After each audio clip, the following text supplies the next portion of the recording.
Voilà, bonjour à tous et donc bienvenue pour ce DGENR du mois de mai sur les outils de planification énergie renouvelable pour les collectivités. Donc comme tous les mois, on se retrouve pour le DGENR, donc des webinaires d'une demi-heure qui présentent des sujets liés aux énergies renouvelables et qui sont portés par nos trois associations, donc l'Agence locale de l'énergie et du climat des Ardennes, Lorraine Énergie Renouvelable et Alter Alsace Énergie, dans le cadre de nos missions d'animation des réseaux générateurs Grand Est et puis Géclair, qui tous deux traitent de sujets liés aux énergies renouvelables. Donc l'idée est que le format soit relativement court, on veut pas, on veut frustrer personne, mais l'idée est plutôt d'ouvrir des sujets, liés aux énergies renouvelables, de permettre en fait l'intervention, de différents intervenants autour de ces sujets pour, vous les faire rencontrer et de traiter les premières grandes questions, sur ces sujets et puis ensuite de pouvoir, lancer des discussions plus approfondies au besoin, soit directement avec vos réseaux, locaux, soit, avec, l'intervenant qui vous laissera, son contact en fin de présentation. Donc, un petit rappel utile, sur les utilisations de Zoom, sur le fait de pouvoir, vous renommer, pour qu'on puisse savoir un petit peu qui pose les questions et que les échanges soient facilités. Donc l'enregistrement a été lancé pour le DGENR de ce mois-ci, donc vous pourrez le retrouver ensuite sur, nos sites internet J'éclaire Générateur, et sur notre chaîne YouTube, Grand Est 100 ENR.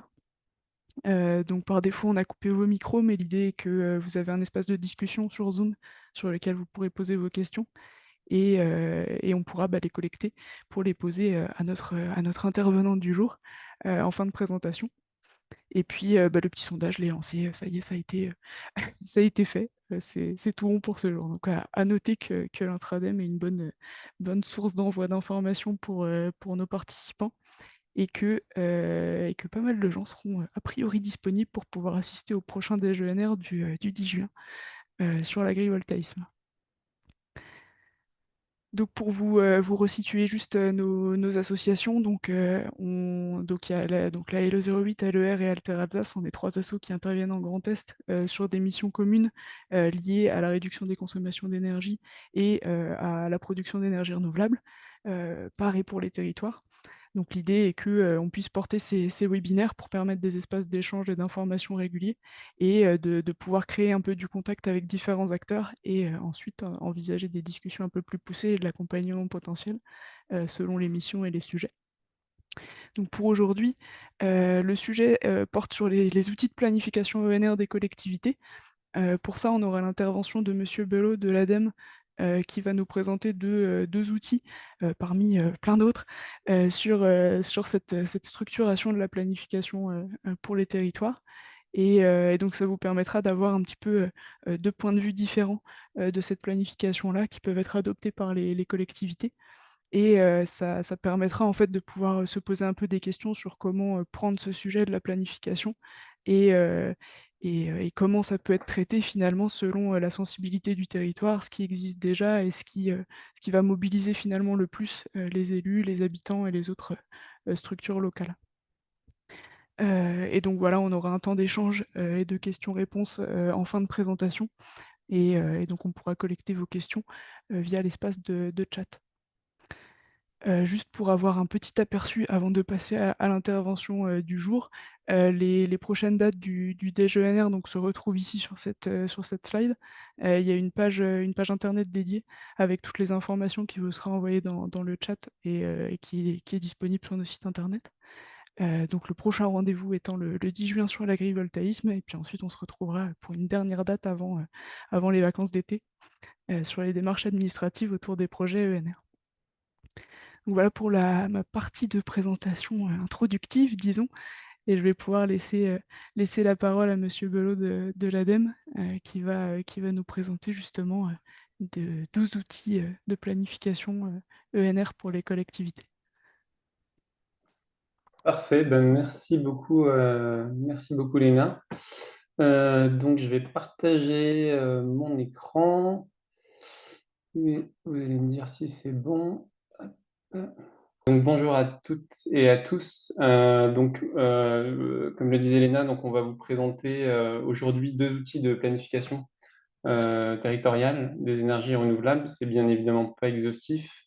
C'est des outils donc, qui sont financés aujourd'hui par l'ADEME et qui vont permettre voilà,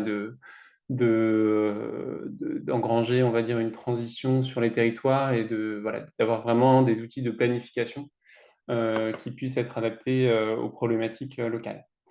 Donc, ce qu'on va faire dans un premier temps, on va rappeler donc les objectifs de la loi de transition énergétique pour la croissance verte, le contexte réglementaire, et ensuite on présentera les deux outils, donc le plan de paysage et le schéma directeur des énergies.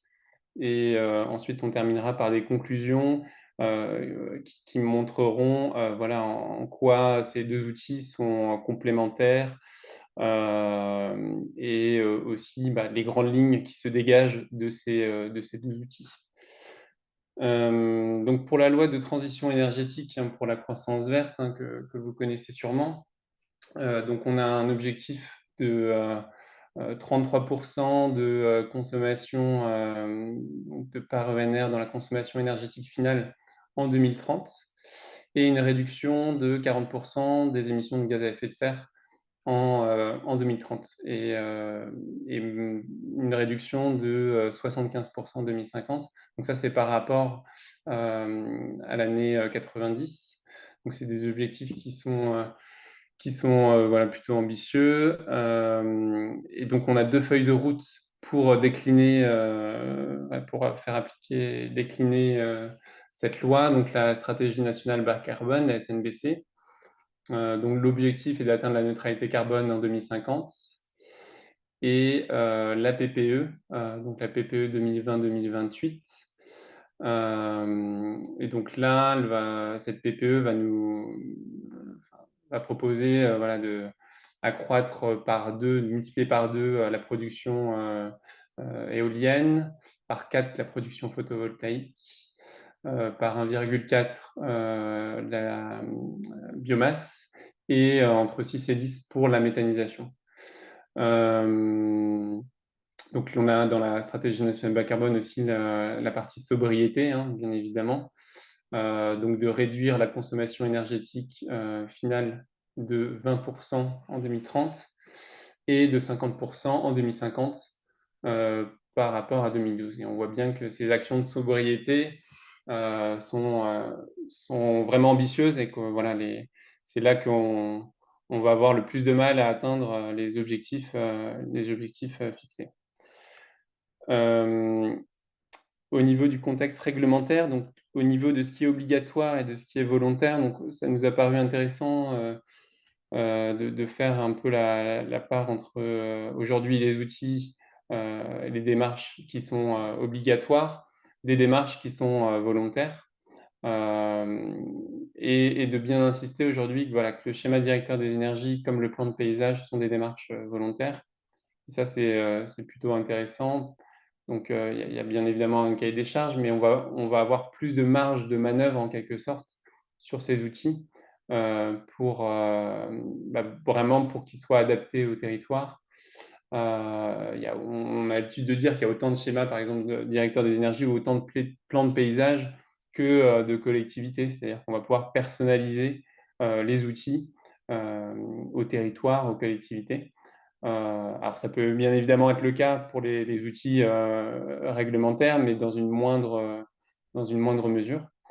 Il y a bien évidemment la loi APER avec la définition des zones d'accélération des énergies renouvelables, qui est d'actualité, qui vous a pas mal remué en tant que collectivité, et notamment les communes, mais les EPCI ont également été sollicités par les communes pour la définition des zones d'accélération des énergies renouvelables.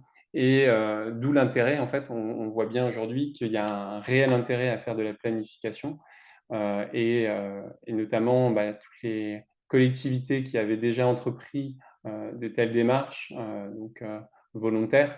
On voit bien qu'il y avait plus de facilité, voilà, à définir les zones d'accélération. Et ce qui est intéressant aussi de souligner, c'est qu'il faut vraiment se poser de l'articulation en fait de ces démarches par rapport à l'existant. Comment on va pouvoir comment on va pouvoir compléter l'existant et quelles sont les raisons qui nous poussent à entreprendre de telles démarches. Donc ça, c'est vraiment là, on y reviendra juste après. Donc le premier outil, donc le plan de paysage, on va juste rappeler un petit peu le contexte. Donc la loi de paysage, c'est une loi qui date de 1993. Donc elle est dans la continuité en fait des lois montagne et lois littorales. Donc l'idée, c'est vraiment de protéger, mettre en valeur les paysages naturels, urbains ou ruraux. C'est vraiment la première loi où on a commencé en fait à parler de paysage hein, en France, sans pouvoir définir ce que c'était qu'un paysage. Ça intervient avec la Convention européenne de Florence du paysage donc en 2000. Et on voit que voilà, la définition de paysage est quelque chose de assez large, puisqu'on parle de parties de territoire telles que perçues par les populations, donc vraiment avec le côté subjectif, dont le caractère résulte de l'action de facteurs naturels et ou humains de leurs interrelations. Et on définit aussi les objectifs de qualité paysagère, en fait, qui vont être les orientations stratégiques spatialisées en matière de protection, de gestion et d'aménagement des paysages.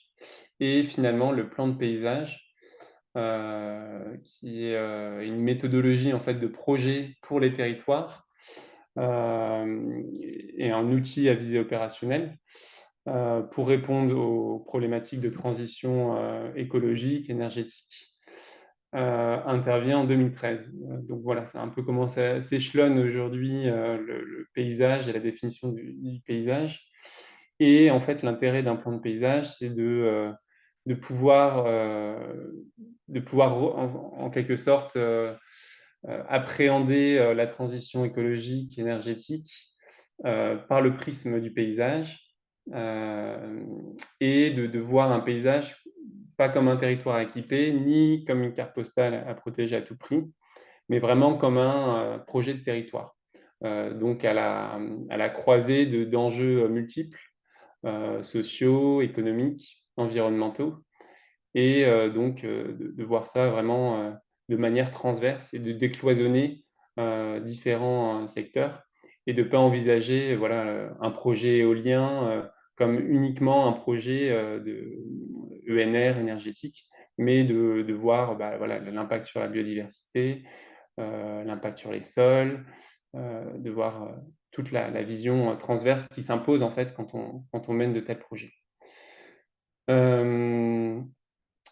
Au niveau des différentes étapes de la démarche, qui seront communes hein, avec un schéma directeur des énergies, on va toujours partir hein, d'un diagnostic, ensuite d'une stratégie, et ensuite d'un volet opérationnel avec un plan d'action. Mais ça ne résume pas qu'à un plan d'action, hein. Toute la démarche est intéressante.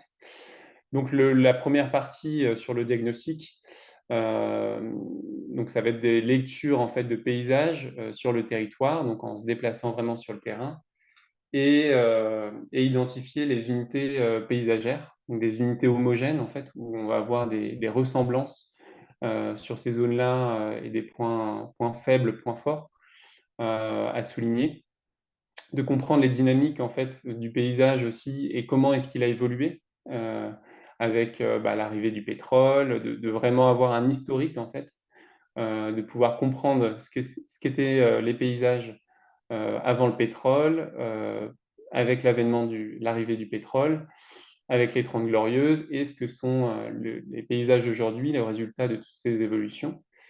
Donc ça, c'est important aussi dans la partie diagnostic d'avoir un historique. Ensuite, pour la partie stratégie, donc c'est de collectivement avoir et de pouvoir définir en fait des objectifs de qualité paysagère, ce à quoi on tient à préserver, ce que l'on pourrait voir évoluer. Et donc là, bien évidemment, c'est de la concertation, hein, c'est de pouvoir créer aussi des liens entre individus, structures aux intérêts divergents. Et ensuite, pouvoir décliner par l'intermédiaire d'actions opérationnelles concrètes une stratégie de mise en œuvre de ces objectifs de qualité paysagère. les principes en fait d'un plan de paysage. J'espère que vous voyez assez, sinon je vais peut-être zoomer un peu plus, voilà.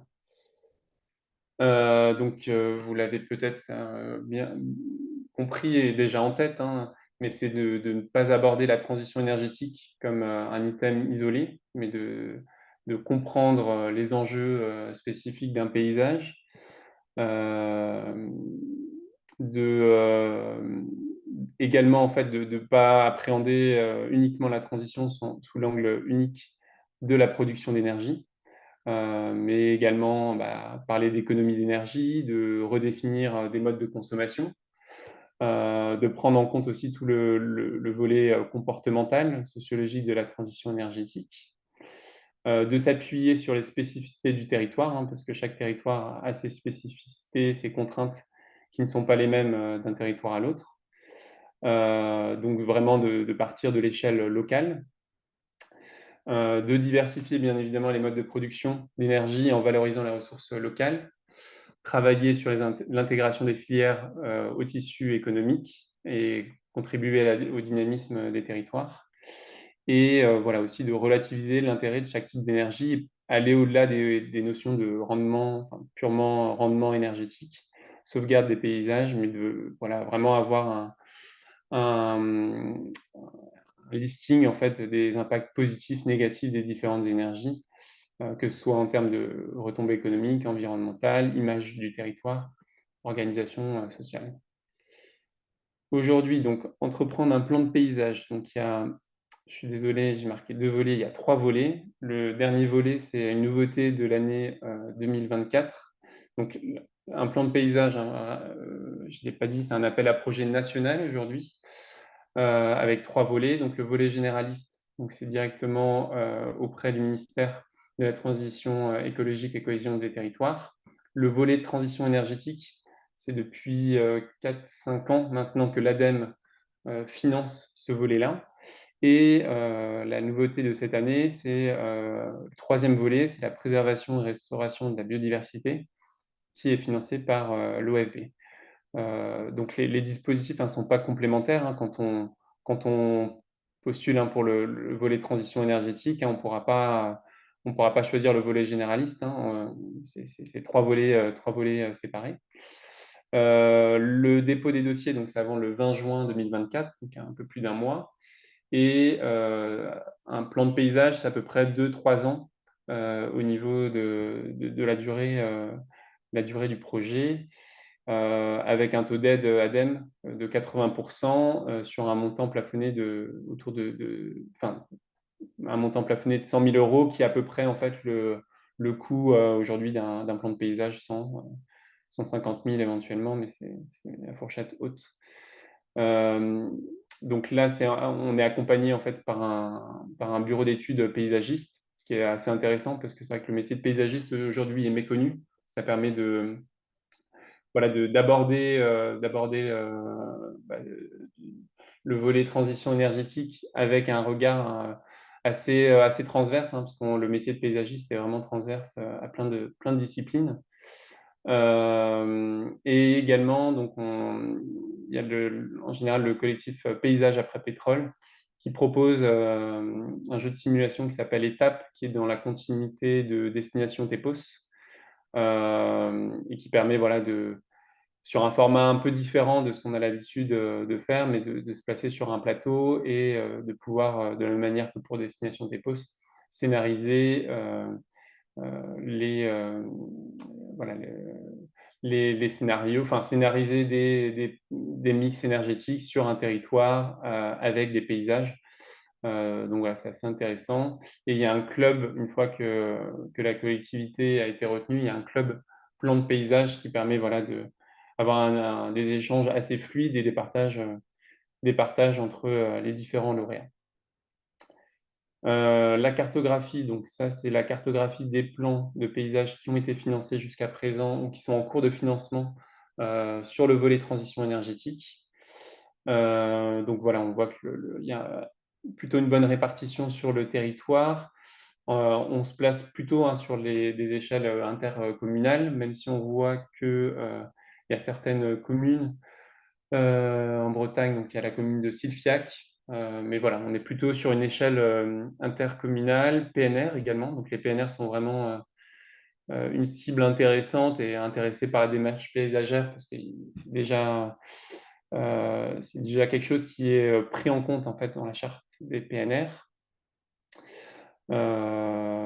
Et donc voilà, on a 20 collectivités aujourd'hui lauréates depuis 2020. Dans le Grand Est, on a le pays du Sungo qui a terminé son plan de paysage l'an dernier. Et on a le syndicat mixte des Vosges centrales qui est en cours de plan de paysage. Donc voilà, c'est les deux territoires qui aujourd'hui sont dans une démarche plan de paysage. Et Je vais tout basculer petit, sur le schéma directeur des énergies.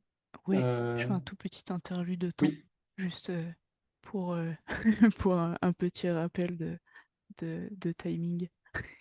ça marche. Ouais. Tout roule, mais c'était juste Oui, pour oui, y je vois faire, qu'il est pour y faire 12h28. gaffe, ça va. Ça marche.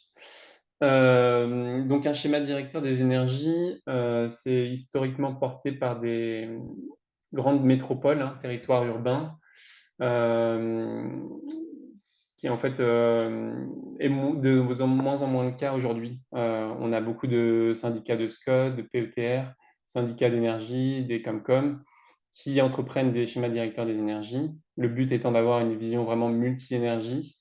De la même manière que pour un plan de paysage, on est hors cadre réglementaire ou normatif. Voilà, ce qui est relativement intéressant.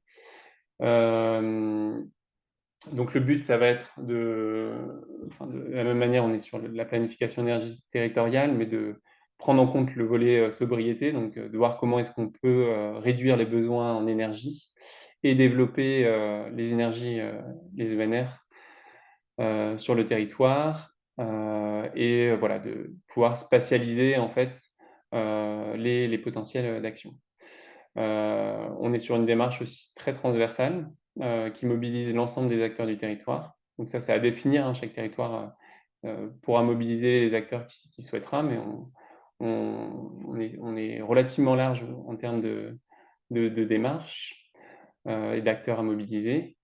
Et voilà, il y a toute une réflexion à avoir sur la cohérence avec les autres documents de planification existants. Donc c'est la première étape, hein, la préfiguration, c'est vraiment se questionner pourquoi est-ce qu'on fait un schéma directeur des énergies, quelle sera la valeur ajoutée d'une telle démarche, et d'interroger les moyens, le calendrier dans lequel on souhaite inscrire la démarche, quel livrable on souhaiterait produire, quelle mobilisation aussi des acteurs, et de préciser vraiment les besoins et les attentes. C'est une démarche qui est complémentaire au plan climat, le PCAET. Ça permet vraiment de territorialiser les objectifs affichés et de scénariser des mix énergétiques sur un territoire. Il y a un volet qui est beaucoup plus opérationnel, hein, qu'un plan climat, puisqu'on territorialise, on scénarise. Et on a un diagnostic qui est voilà, plus approfondi. Le but, c'est d'aboutir à une feuille de route en définissant des priorités d'action, en planifiant des projets et des investissements qui seront nécessaires pour atteindre les objectifs fixés. Donc, il n'y a pas d'obligation d'avoir un plan climat pour entreprendre un schéma directeur des énergies, notamment pour les EPCI, hein, de moins de 20 000 habitants, hein, pour lequel le plan climat n'est pas obligatoire. Il faut vraiment voir dans quelle mesure on souhaite articuler une telle démarche par rapport à un plan climat. Pour le diagnostic, donc la question qui se pose, c'est quelle va être la juste maille, la profondeur d'analyse, quel niveau de données vont être nécessaires pour entreprendre le diagnostic. Donc là, le but, ça va être de déterminer les consommations énergétiques annuelles du territoire par catégorie, de recenser les productions d'énergie renouvelable existantes, les potentiels d'énergie renouvelable et de dresser un possible mix énergétique à l'avenir. Et on aura également un état des lieux assez exhaustif sur les réseaux énergétiques existants. Donc voilà, pour l'état des lieux, je pense que c'est quelque chose que vous connaissez déjà, qu'on retrouve notamment sur l'observatoire climat, l'observatoire climat et énergie pour chaque Comcom, hein.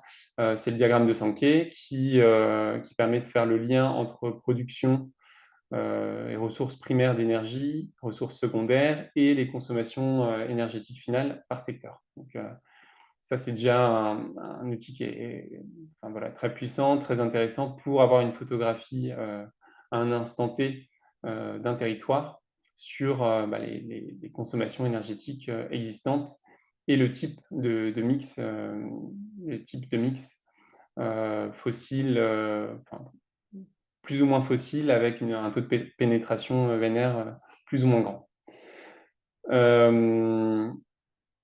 Donc sur la stratégie après, donc, le but ça va être de construire des scénarios pour construire la stratégie, de pouvoir décliner les objectifs d'un plan climat s'il a déjà été fait, et en fait de voir l'ampleur, en quelque sorte l'ampleur du travail, mesurer le chemin à parcourir, et également que chacune des parties prenantes qui sont impliquées dans un schéma directeur des énergies puisse se positionner en fait sur la part qu'elle souhaiterait prendre pour atteindre les objectifs.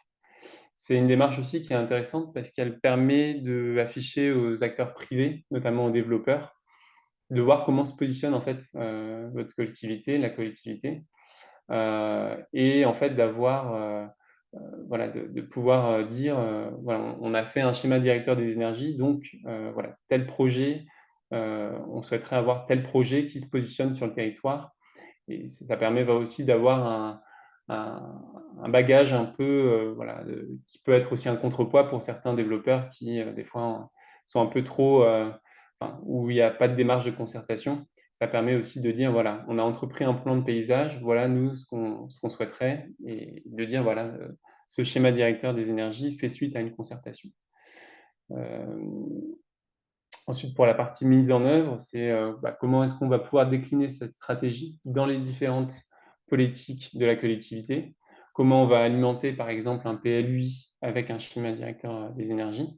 Ça permet aussi de faire évoluer voilà, des documents réglementaires existants en ayant entrepris de telles démarches.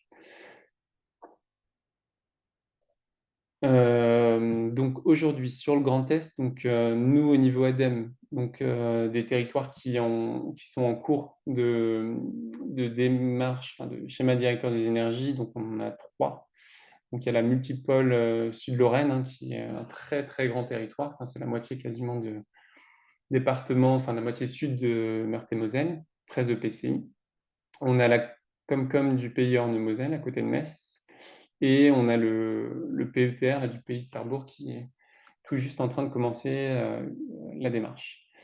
On est sur un taux d'aide donc de 70% sur un montant plafonné à 100 000 euros. Le budget, c'est très variable en fonction de la taille. Ça peut évoluer enfin, sur une large fourchette. Donc là, j'ai mis volontairement très large, mais c'est le cas, hein. Et on est sur une durée légèrement plus courte qu'un plan de paysage. On est plutôt sur 1 ou 2 ans de démarche, et c'est accompagné, on recommande de se faire accompagner par un bureau d'études en externe. Bien évidemment, s'il y a des compétences en interne, il y a possibilité d'en faire notamment la partie diagnostic, mais il faut veiller qu'il y ait une bonne articulation avec le bureau d'études qui continuera le projet. Donc voilà, en termes de conclusion, je suis désolé, c'est un peu rapide, hein, j'espère ne pas vous laisser sur votre faim. Dans tous les cas, il y a les questions pour échanger. Le point commun en fait des deux démarches présentées, c'est vraiment ce qu'il faut retenir, c'est éviter les approches en silo et de pouvoir construire des stratégies énergétiques intégrées, de faire travailler en fait des services de collectivités qui n'avaient pas forcément l'habitude de travailler ensemble. Donc ça, c'est intéressant.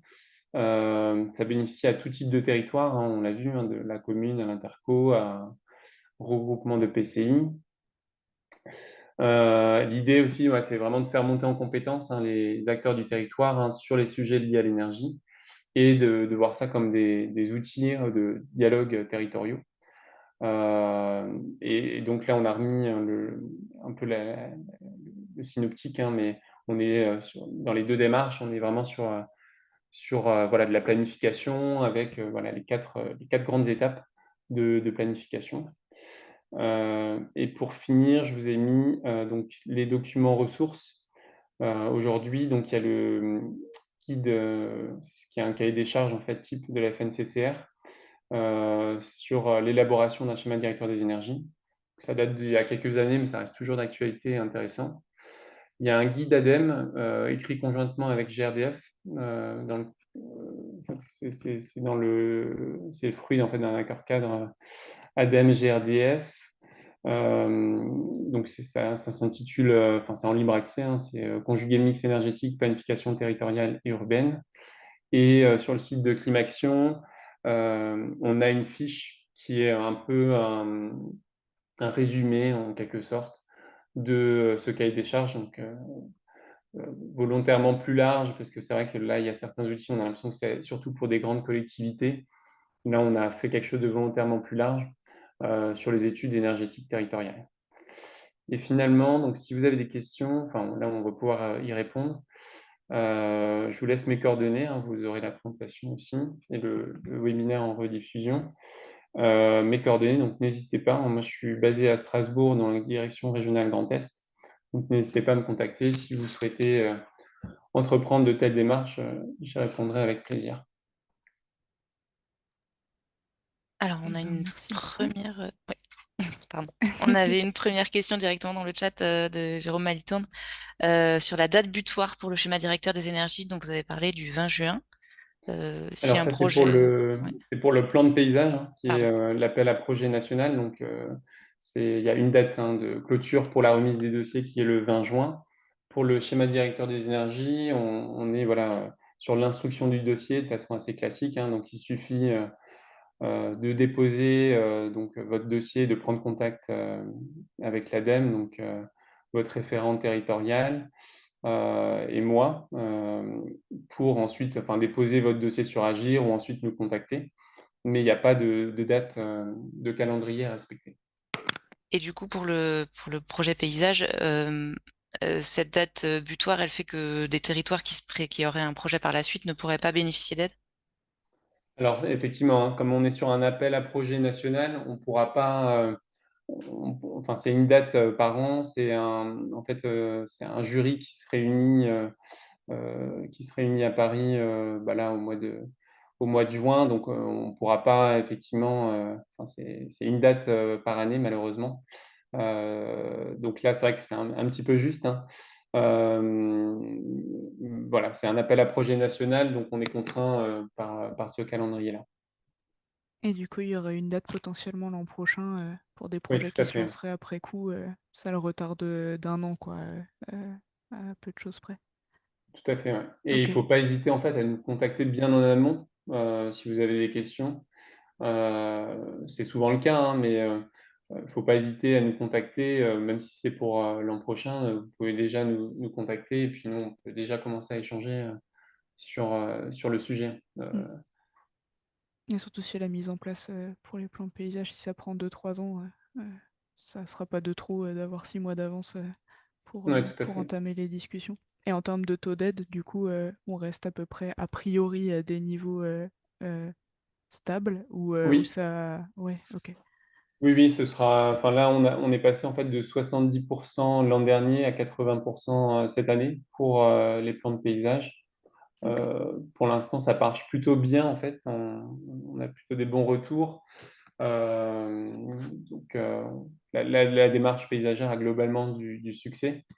Donc voilà, il y a plutôt une volonté de se développer, hein, que de restreindre ce type de démarche. J'avais pour ma part une autre question. Je maîtrise pas tous les dispositifs de climat-action. Est-ce que ça peut s'articuler avec les accélérateurs de transition et comment? Ou est-ce que ça vient en amont et ensuite? C'est une bonne question, ouais. Sur ouais, tout ce qui est accélérateur de transition, euh, en fait, on est un peu à l'écart de ce type de dispositif, que ce soit territoire engagé, transition écologique ou accélérateur de transition. Euh, Est-ce que vous pouvez ce- peut-être nous en dire juste deux mots très rapidement pour dire un peu de quoi il s'agit? Ouais.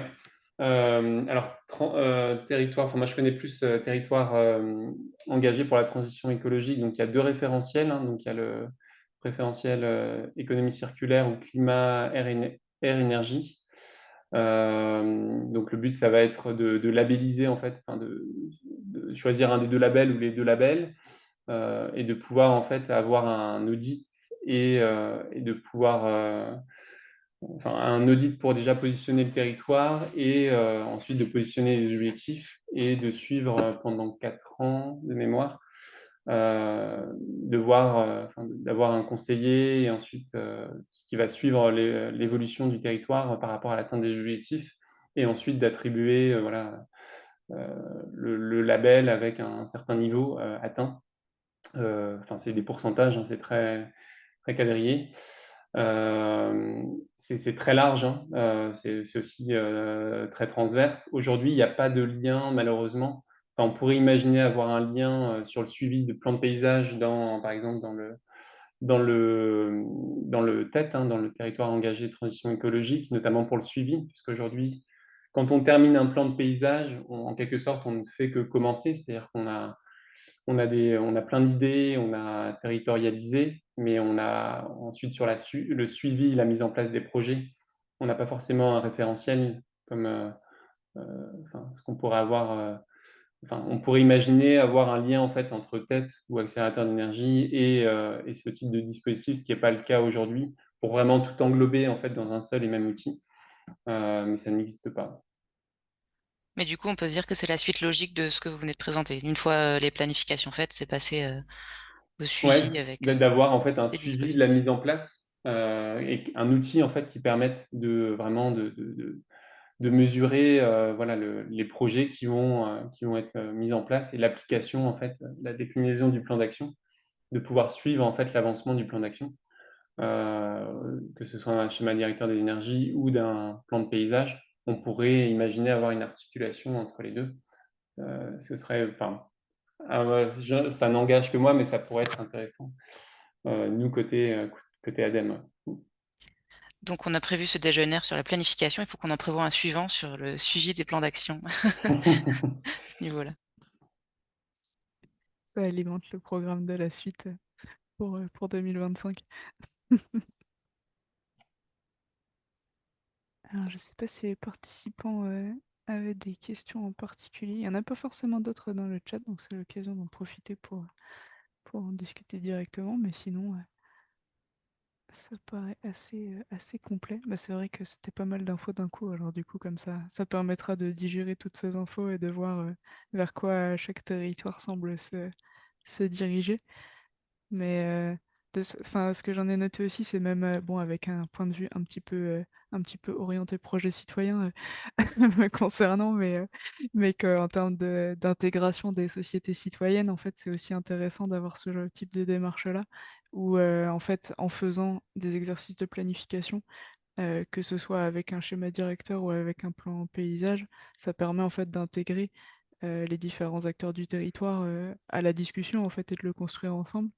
Et notamment pour des projets citoyens, bah, c'est intéressant de pouvoir participer à ces démarches-là pour justement faire partie en fait bah, du paysage local en termes d'énergie renouvelable et de pouvoir aussi faire valoir la spécificité en fait de montage de projets citoyens par rapport à des projets plus classiques pour montrer aussi que ça justement que ça a sa place sur le territoire et quel apport ça peut avoir. Et ce que je trouvais aussi intéressant, et c'est vrai que le lien à faire avec territoire engagé pour la transition écologique, c'est le côté mobilisateur de plusieurs services. C'est pas forcément évident de trouver des dispositifs qui soient larges et transversaux à échelle de collectivité, surtout dans des collectivités un petit peu plus grandes, où bah, il peut y avoir plein de services qui travaillent sur des mêmes projets, mais pas du tout avec le même point de vue.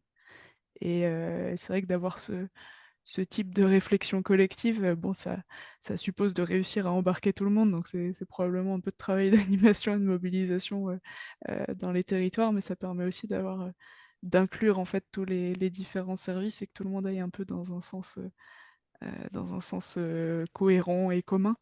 Et c'est vrai qu'en ça peut aussi avoir un effet levier intéressant quoi finalement sur des territoires selon Oui, tout à la fait. Mm. sensibilité des collectivités de choisir un outil ou l'autre sur ce qui leur paraisse le plus pertinent, mais il y a de quoi faire pour aller vers un plan bien complet.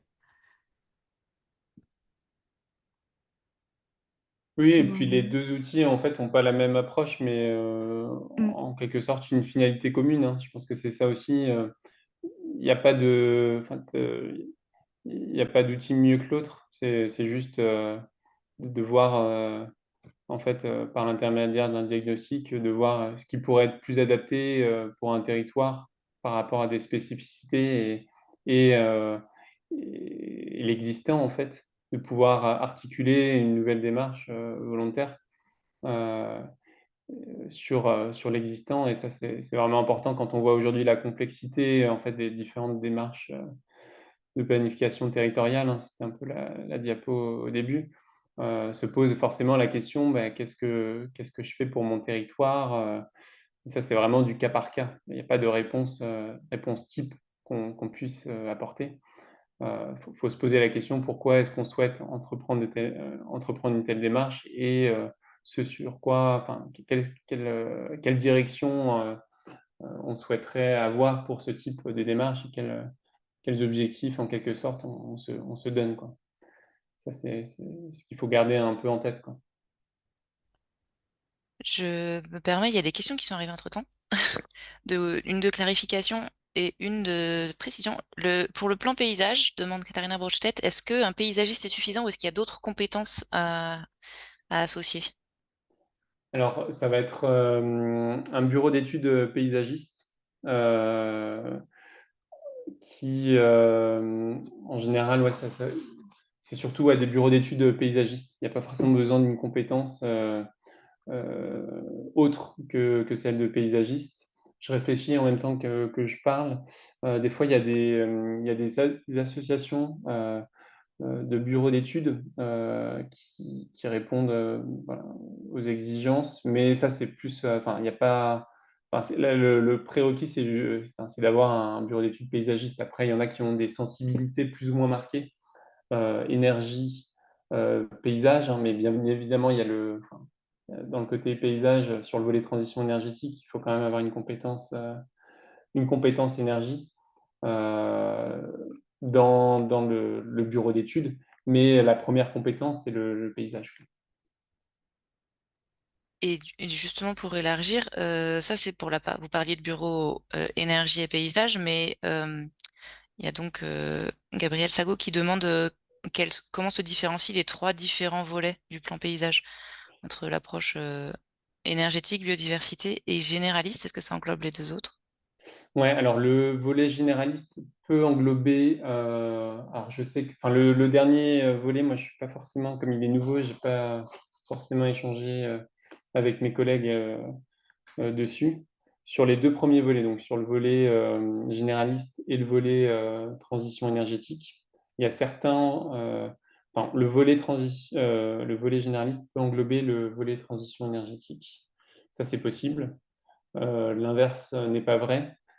On peut, dans le volet généraliste, voilà, aborder de façon encore plus large, pas que seulement le côté énergie, hein, il y en a qui mais de ratisser, voilà, très, très large, sans forcément, cibler que l'énergie, mais en ciblant quand même, l'énergie. Mais ce ne sera pas le focus, du plan de paysage, de balayer, l'ensemble des sujets, de manière un peu indifférenciée. Le volet transition énergétique, on est vraiment, bah, voilà, la finalité, c'est, quel mix énergétique on scénarise pour le territoire, quelle trajectoire on dessine. Donc forcément, c'est la porte de sortie, ça va être, le mix énergétique.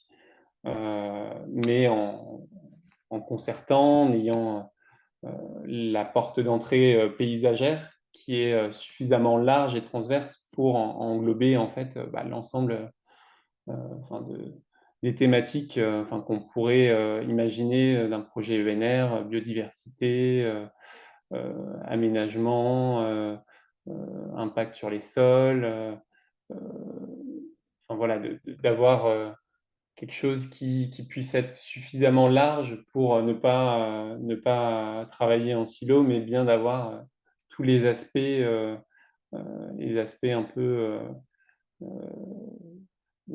peu structurants d'un projet vénère.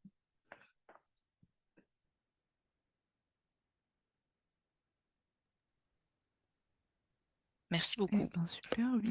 Oui, ça relaie le message et ça parle, pour nous aussi.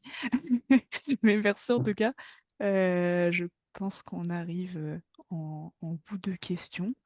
Ça a l'air de s'être calmé. Ça peut aller vite avec l'espace de discussion, On peut vite recevoir d'autres questions, mais en tout cas, comme précisé, les coordonnées, enfin, que ce soit les coordonnées de nos réseaux, les coordonnées de Monsieur Bello aussi sont disponibles. Et à la fois, bah, il y aura l'enregistrement de ce webinaire qui sera aussi disponible sur notre chaîne YouTube. Et il y aura aussi les supports qu'on va bah, regrouper justement pour pouvoir les mettre aussi à disposition. Et comme ça, vous pourrez avoir accès aux ressources qui ont été citées et à la présentation du jour. Donc voilà, merci beaucoup à tous pour avoir participé, pour votre intervention aussi, Monsieur Belot. Merci Et, à vous. euh, et puis ben, rendez-vous donc pour notre prochaine session le 10 juin, où on parlera agrivoltaïsme cette fois-ci. Donc même horaire. Et voilà, rendez-vous le mois prochain et merci à tous. Merci, très bonne journée. Merci, bon appétit à tous.